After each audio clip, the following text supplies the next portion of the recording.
आर्थिक वर्ष संपत आल्यानं थकीत वीज बिल वसुलीसाठी वीज वितरण विभाग ऍक्शन मोडवर आल्याचं पाहायला मिळत आहे। वीज बिल वसुलीसाठी मोहीम देखील राबवण्यात येत आहे, ज्यामध्ये विहित मुदतीमध्ये वीज बिल न भरल्यास विद्युत पुरवठा खंडित करण्याच्या सूचना देण्यात आल्या। जिल्ह्यात एकूण सर्व प्रकारचे 5 लाख ग्राहक आहेत।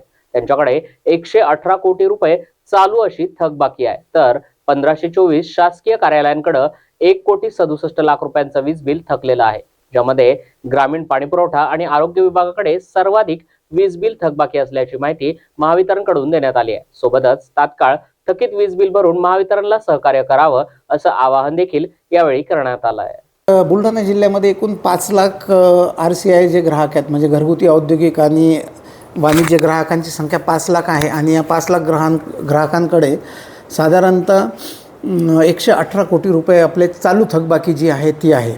आणि जे त्यामध्ये जे पब्लिक सर्व्हिसेस आहेत, म्हणजे गव्हर्नमेंट ऑफिस आहेत, गव्हर्नमेंट ऑफिसकडे आपले 1524 कंझ्युमर्स आहेत, त्यांच्याकडे 1,67,00,000 रुपये थकबाकी आहे।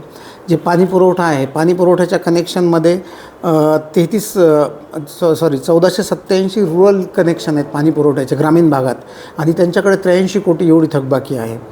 जे शहरी पाणी पुरवठा आहे ते 33 कनेक्शन आहे आणि 33 कनेक्शनमध्ये 8,81,00,000 रुपये थकबाकी आहे। अशी एकूण जिल्ह्याची 381 कोटी रुपये थकबाकी आहे।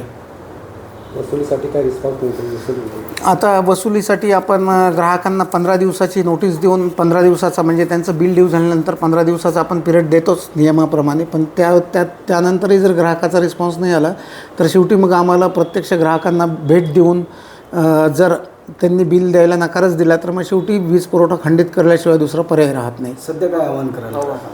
आता ग्राहकांना हेच आव्हान आहे की महावितरणनं वीज पुरवठा खंडित करायच्या मोहिमा चालू केलेल्या आहेत पूर्ण रिकव्हरी होण्यासाठी।